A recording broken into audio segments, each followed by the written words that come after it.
So let's just go through this article and take a quick look. It says U.S. Mormons still have more children than other Americans do, but their families are not as large as they used to be. First, let's look at fertility in previous generations. According to research from the 2016 Next Mormon Survey, NMS, today's Mormon adults grew up in families of 4.02 children.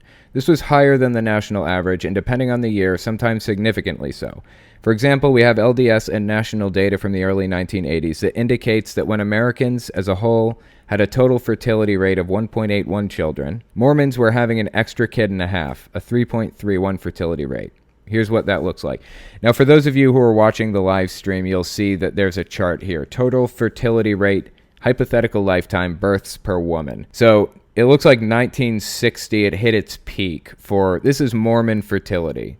About 3.7 children per woman were born. And then 1970, I guess 1981, it was 1.81 children. It hit its low at like 1977, I guess. And right now it looks like it's at about 2018, it's 1.73 children per woman. But I was just talking about this earlier. I knew this woman, this Mormon woman, I worked with her, really, really nice lady. And she was from a family of like 8 kids or something like that. There were a lot of children in that family. And I think she grew up to have like 6 kids of her own or something like that. Just anecdotally, I've known Mormons have a lot of children. They have a lot of children. Now, this isn't really a unique situation or an unexpected situation because Mormons have historically, the leadership of the church has historically been very opposed to birth control. In fact, the article goes on to talk about it here. Let me just give this a read. It says, Mormons, it seems, held out past the time other Americans began to routinely use contraception. Much of this has to do with the unambiguous anti-contraception messages LDS leaders were sending to members even after the pill had been legalized. In the 1960s and 70s, LDS leaders still regularly spoke out against birth control. In 1969, for example, the First Presidency counseled church members as follows. We seriously regret that there should exist a sentiment or feeling among any members of the church to curtail the birth of their children. We have been commanded to multiply and replenish the earth, that we may have joy and rejoicing in our posterity. For reference, posterity, I actually looked this word up earlier because I've heard it, but what did it mean? It means all future generations of people, FYI, if you were wondering. So they're saying we have been commanded to multiply and replenish the earth that we may have joy and rejoicing in future generations, basically. And then it goes on to say, where husband and wife enjoy health and vigor, are free from impurities that would be entailed upon their future generations. It is contrary to the teachings of the church artificially to curtail or prevent the birth of children. We believe that those who practice birth control will reap disappointment by and by. So this is from the 1969 presidency, I guess. That's who wrote all that stuff. It goes on to say, if this language sounds unusually formal for the 1960s, that's because the announcement was based on an earlier and considerably more incendiary statement from President Joseph F. Smith in 1917. Now, I just want to make note of something real quick. 1917 Joseph F. Smith is not the same as 1830s Joseph Smith. The founder, Joseph Smith, purported to find the gold plates in 1822, I think. Didn't dig them up till 1824. I could be wrong here, but I'm pretty sure that's right. And then really started to dig in with Mormonism from there, and started to get really big over the next decades. And then he died in 1844. I just looked that up earlier. So now we have a Joseph F. Smith that's kind of running the church in 1917. And it says he made a considerably more incendiary statement. The article goes on to say 1917 was not coincidentally the same year that Margaret Sanger launched the Birth Control Review and served a month in prison for opening the nation's first birth control clinic. Contraception was very much in the news. I'm going to get to that in a second. We'll continue with the quote. It says, here's Joseph F.'s quote from a century ago, with the italicized parts being the fiery rhetoric that the first presidency quietly dropped in the 1969 version. I think it is a crying evil that there should exist a sentiment or a feeling among any members of the church to curtail the birth of their children. I think that's a crime wherever it occurs, where husband and wife are in possession of health and vigor and are free from impurities that would be entailed upon their posterity. I believe that where people undertake to curtail or prevent the birth of their children, that they're going to reap disappointment by and by. I have no hesitancy in saying that I believe that this is one of the greatest crimes of the world today, this evil practice. Now, I was just saying a minute ago, this isn't talking about abortion. This is talking about birth control. We have this political party in the U.S. that is both opposed to abortion and they're opposed to contraception. Now, I understand there's a debate to be had about abortion. I get it. I understand why people would be upset by that. I understand why there's a debate. I personally think that abortion's going to happen whether we like it or not. In fact, there's evidence for that. Abortion is outlawed in some areas in the world, and guess what? It just goes underground. They do it in dangerous and unsafe ways. That's what happens. And criminalizing it more isn't going to stop it, period. It's just not going to stop it. So how do we stop abortion? If this political party in the U.S. wants to stop it, how do they do it? What's the best way to prevent it? It's the one thing that they're doing the exact opposite of. They're stigmatizing and ostracizing birth control and contraception. Why? I don't understand. Why are they doing this? This is not helping. This is not helpful. This is doing more damage. In school districts that teach abstinence only, pregnancy and abortion rates are higher than they are in other districts. If they want to stop abortion, if they're really worried about it, if they're honestly and genuinely worried about it, then why are they trying to stop contraception at all costs? It doesn't make sense. We should be outfitting people with the tools that they need to prevent it from happening in the first place. Anyways, this article goes on to say, you can see the evolution here. Even though the 1969 statement is unequivocal in encouraging church members to avoid birth control, leaders have effectively decriminalized the practice compared to the church's earlier position. The 1969 statement was also followed by a list of certain allowances. Husbands should respect their wives' limitations and wishes about family size. Women's health should be a primary concern, etc. Okay, those seem like legit things. But let me just go back up here for a second.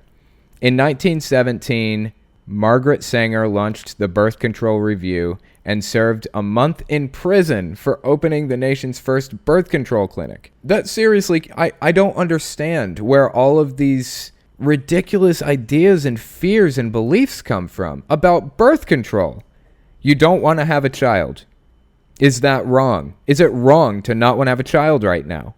Or at all? What's so wrong about that? It just blows my mind. It says, gradually in the 1980s and 1990s, LDS leaders stopped overtly preaching against birth control, even though they still promoted the importance of children.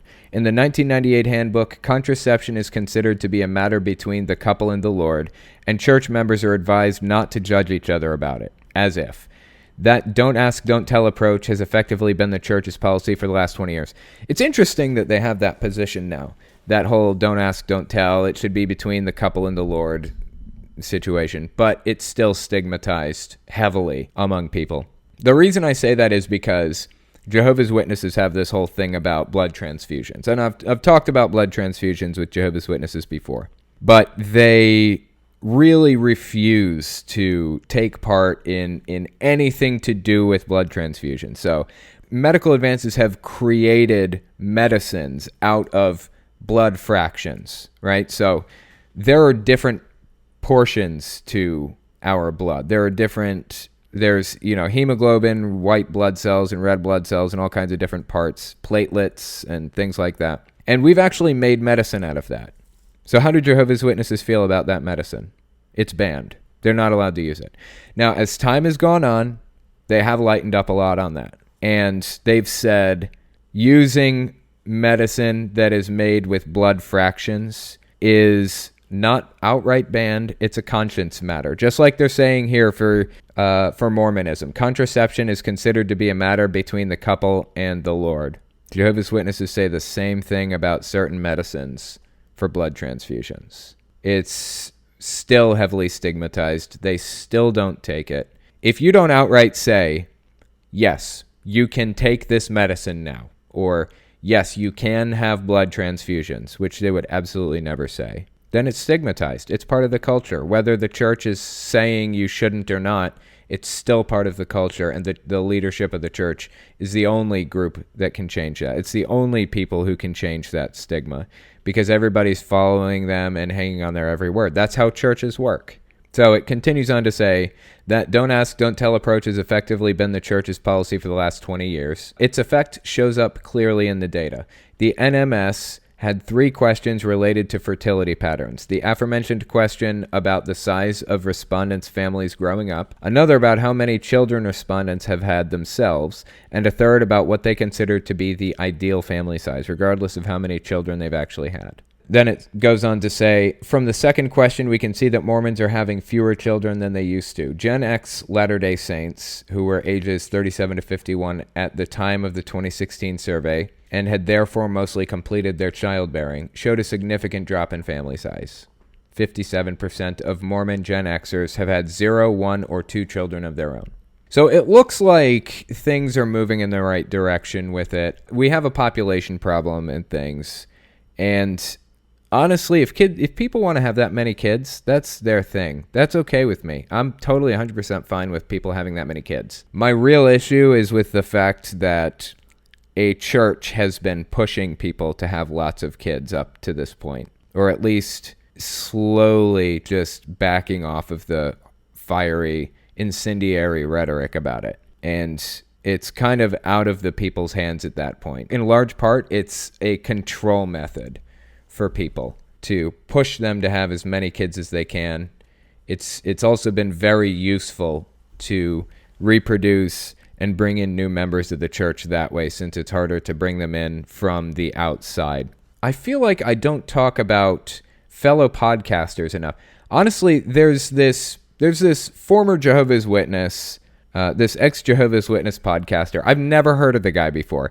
He just popped up in one of my feeds. I don't know where I found it, but I guess his name, he goes by Shunned. That's the name of the podcast. And I figured I just kind of go through this article and talk about him a little bit, because he seems pretty legit. Now, like I said, I've never given it a listen before, but why not talk about a fellow Jehovah's Witness? Or, I'm sorry, a fellow ex-Jehovah's Witness. So let's give this article a read. It says, this is part of a 2-part feature about a Louisville man who is a shunned former Jehovah's Witness. It says, when Mike Shemwell was a child, he was no different than any other. He liked sports, hung out with his brother, went to school in fall and winter months, and played outdoors in the summer. But when he was 8, his life took a drastic turn, something he never saw coming, nor will he ever quite forget. His parents joined the Jehovah's Witness religion. Shemwell refers to it as a cult, taking Shemwell, his brothers Matt and Stephen, and his sister Elizabeth with them. For the next 30 years, Shemwell's life was devoted to serving the religion. At times, he worked 3 part-time jobs just to be able to work his schedule around the 90 hours he spent on the streets, knocking on doors, and trying to recruit new Jehovah's Witnesses. So the fact that he was doing it for 90 hours per month, it looks like 90 hours per month is what a special pioneer used to do. I think the numbers may have changed at this point, but you kind of commit to doing it 90 hours a month for a year. So that's probably what he was doing. And I remember that too. I remember knocking on doors every week of my life. It was interesting. It taught me how to improvise in many ways. I can probably thank my experience as a little Jehovah's Witness kid for my public speaking abilities now, if you'd call them that. Anyways, it says, in 2015, he and his wife, Jenny, escaped. Today, Shemwell, now 41, hosts a podcast called Shunned, through which he not only tells his own story, but allows guests to tell their stories about escaping religious cults and other oppressive situations. Podcast has more than 100,000 unique downloads, and Shemwell has found himself a guest on several other such shows. The number of those excommunicated, often by choice, from such religions is growing, Shemwell says. He wants to help people not only escape their situations if they so desire, but also to heal once they've moved into a more normal lifestyle. For the Shemwells, they've faced a life of never seeing or hearing from their families again when they left. They faced a world in which they had no friends, but they've not only survived, they've thrived. They now have a legion of friends, ironically, in people they knew before they were disfellowshipped from their religion as clients of their cleaning business. They visited Niagara Falls and hiked in Adirondacks. They live a happy American life. But from the time Shemel was 8, life was not so free, nor was it always happy. Yeah. Honestly, I'm really glad to hear stories like this. 100,000 unique downloads. That's a lot. That's really, really good. I don't know how you tell if they're unique downloads or not, though, honestly. I run the podcast on SoundCloud and some other systems. I've never seen an analytic that will tell you unique downloads. I've seen downloads total, but 100,000 is really, really good. I'm going to have to get in touch with this guy if I can. Maybe get him on the channel or something. That seems pretty legit. Potato, do you happen to have any questions for me? Yeah, I got a few questions for you. Awesome. Let's have them. All right.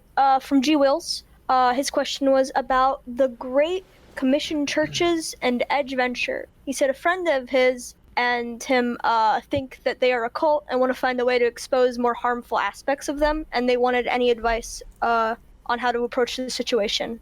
Okay, what was the name of it again? It was Great Commission churches and Edge Venture. And Edge Venture, huh? Interesting. Mm-hmm. I've never heard of this before. Okay, let me take a look at it. It says, Great Commission Churches is a fellowship of independent evangelical Christian churches. The Great Commission Church movement began in the U.S. in 1970.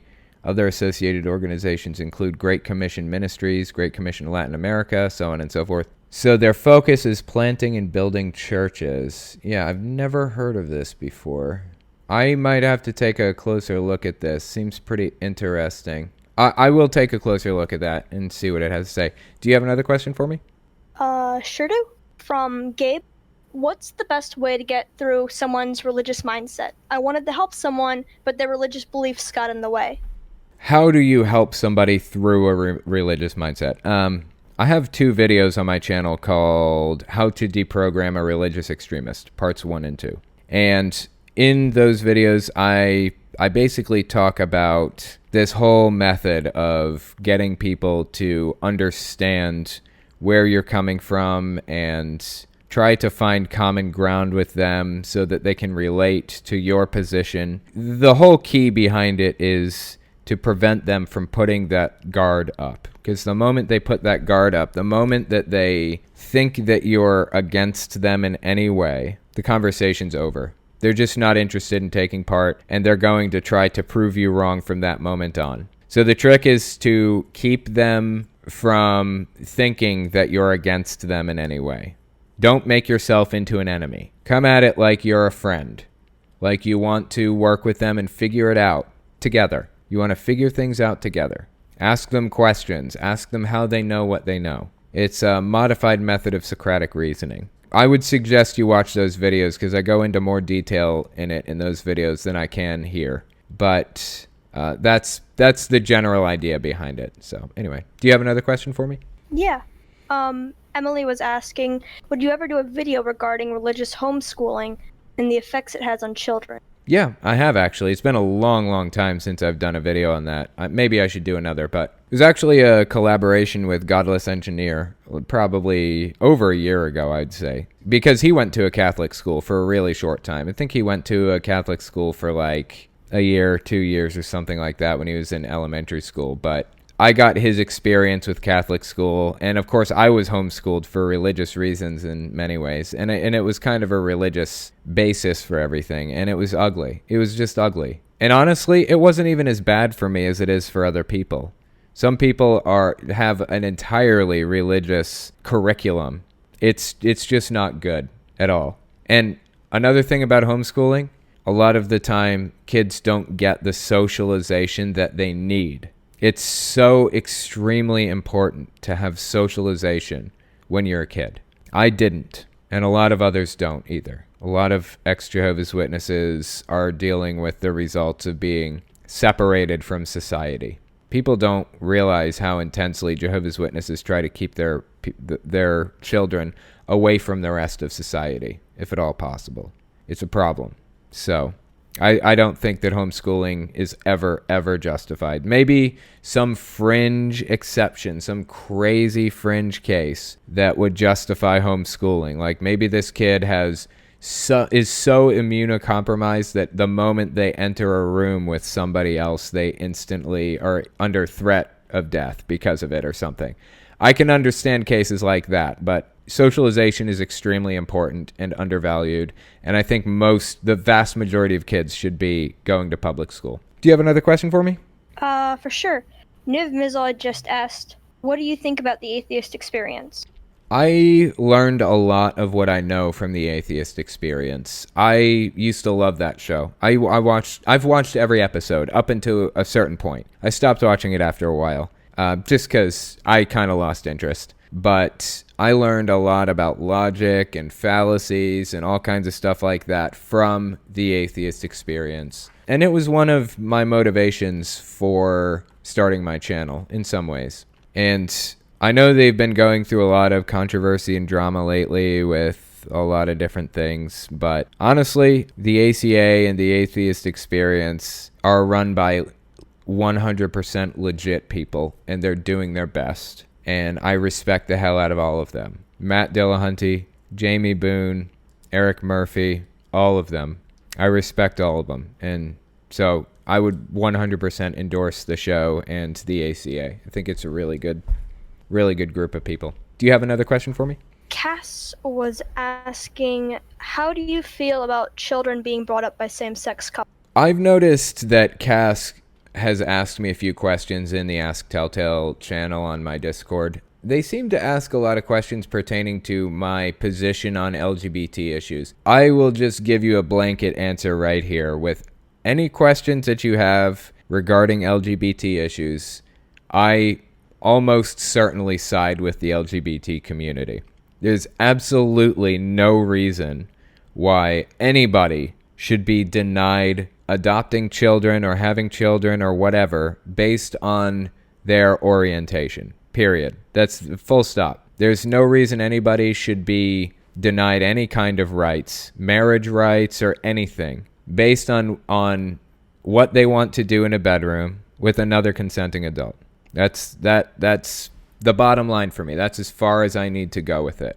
I probably agree with you, Cass, on just about everything on these issues. 100% in support of the LGBT community, bottom line. So anyway, do you have another question? For sure. Vanceman had just asked, have you seen or heard of a channel called Theromentries? And if so, what was your opinion on them? I have not. And actually, I see what they're saying here. He deals in psychological and religious topics concerning psychology. I've not heard of that. That sounds interesting to me, but no.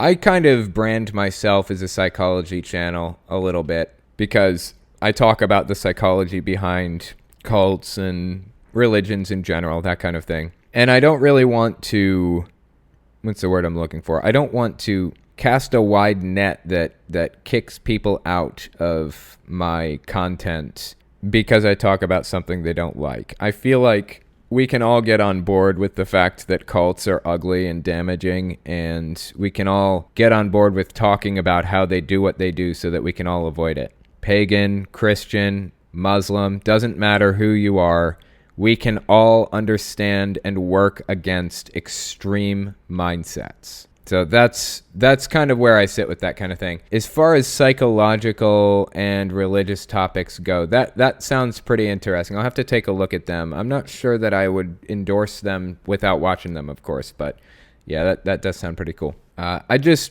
wanted to take a look at this article by the friendly atheist Hemant Mehta, and I actually know Hemant Mehta. He's a pretty cool guy. He knows a lot of people in my circles, too. He knows Genetically Modified Skeptic and Godless Engineer and just a bunch of people. He's a really, really nice guy. So he runs this blog called Patheos, or on Patheos, I'm sorry. I think that's how you say it, Patheos or Patheos. Anyways, he runs a blog on there. There are some other people who run blogs on there, too. Godless Mom, Aaron Ra runs one on Patheos, and he actually, Hemant Mehta, writes some really interesting articles on here. This one is called New Alabama law allows Christian church to create its own police force. So I just wanted to give this a read real quick. An Alabama church will now get to have its own police force, a perk typically reserved for places like public universities. It's actually a demand that was made 2 years ago when Briarwood Presbyterian Church in Vestavia Hills wanted permission from state legislators to operate their own cops. So much for the power of prayer. Yeah, that's a good point. The bill passed through the state Senate but died in the state House. This time, however, with Republican Governor Kay Ivey at the helm, an identical bill sailed through the legislature and got Ivey's signature without a problem. HB 309 was signed into law on Wednesday. It will allow Briarwood Presbyterian Church, Briarwood Christian School, and Madison Academy, a private Christian K-12 school, to establish their own police forces. The whole premise, though, raises so many questions. Why does a church need its own cops? How many horrible things are happening there? Does the state have authority over this police force, especially if something goes wrong? If they do, would they be getting entangled in a church matter? If the police act unlawfully, despite the required training, who has the power to discipline them? Can any religious institution demand its own police force? One lawyer certainly thinks so. Do the police have to sign statements of faith pledging their agreement with the church's beliefs? Can citizens challenge what these cops do? Can they take them to court? Why can't the church, like every other organization, just ask for and rent protection when needed? How does this impact how pastors handle sexual assault allegations? Those are some interesting questions, especially that last one. That's super interesting. How does this impact how pastors handle sexual assault allegations? There is just bias, period. There's bias in those cops just from the outset because they're part of the church. I found a couple of these other questions particularly interesting too. If the police act unlawfully despite the required training, who has the power to discipline them? Because I know that there's a university near me that has their own police force too. And of course, the university having one, that's a little bit different than a church having one because they have a criminal justice program that you can go through. And a lot of these cops work with the students to teach them a lot of this stuff. I think that the police chief of the university is a professor there and things like that. So it's well structured, it's well established, and they work with the city government, the city police force to enforce laws and things like that. But what authority does a church police force report to? That's a conundrum. So the article goes on to say, policing is problematic enough as it is. Just wait until the church police begin making headlines. And Briarwood has a long racist history that doesn't inspire optimism. I wonder if they can make their own laws or their own rules, or if the church police force has to just enforce the laws that exist in the county. A lawsuit may already be in the works, according to the ACLU of Alabama. Randall Marshall, the executive director of the ACLU of Alabama, says the law could allow the church to cover up criminal activity that occurs on its campuses. He expects the law to be challenged in the courts for unconstitutionally granting government power to a religious institution. That is fascinating. That is a really good point. You know this would never get a green light from Alabama politicians if it were a large mosque asking for the same privilege. But remember, in this country, Christians are always allowed to bend the rules in their favor. The new law goes into effect this fall, unless a judge puts a stop to it. I actually found another article on the same thing. So that one was from Hemant Mehta. This one is from NPR. Let me just give this one a quick glance through. It says, Alabama Governor Kay Ivey signed into law Wednesday a measure granting the Briarwood Presbyterian Church the right to set up its own law enforcement agency to cover its sanctuary, seminary, and sprawling school campuses, despite criticism that the measure was unconstitutional. A similar measure, first proposed 4 years ago, was dropped in 2017 after opponents argued that it grants government power to a religious institution in violation of the Establishment Clause. Church officials say they need their own police force to protect its 4,100 members, 2,000 students, and 2 campuses in neighboring Jefferson and Shelby counties, especially in light of armed attacks on schools and churches. Critics say the megachurch already has private security, and under the new law, it would gain state authority that could be abused if officers are answerable only to church officials. Randall Marshall, the executive director of the ACLU of Alabama, told the Associated Press he expects the law, which goes into effect in the fall, will be challenged in the courts. Other critics say the church, which is a member of the Conservative Presbyterian Church in America denomination, which is, I think, PCA, which is a member of the Conservative Presbyterian Church in America denomination, has a history of racism and homophobia. Church officials said current Alabama state law allows certain educational institutions to appoint and employ one or more suitable persons to act as police officers to keep off intruders and prevent trespass upon the institution property, according to a statement made to WBRC in Birmingham. We are grateful to the governor and our elected officials for approving our request to be added to the existing Alabama law, the statement concluded. So they already have private security that they deal with every day. What they are trying to get here is not just people who can protect them. They already have that. What they're looking for is it's a legal police force that is under church control. That's the difference here. They don't just want protection. They want legal control of a police force. That's a little concerning to me. I would absolutely, in no circumstances, be okay with that. That is disturbing. Anyway, I appreciate you guys coming on. That is the end of the podcast. I will talk to you guys next week.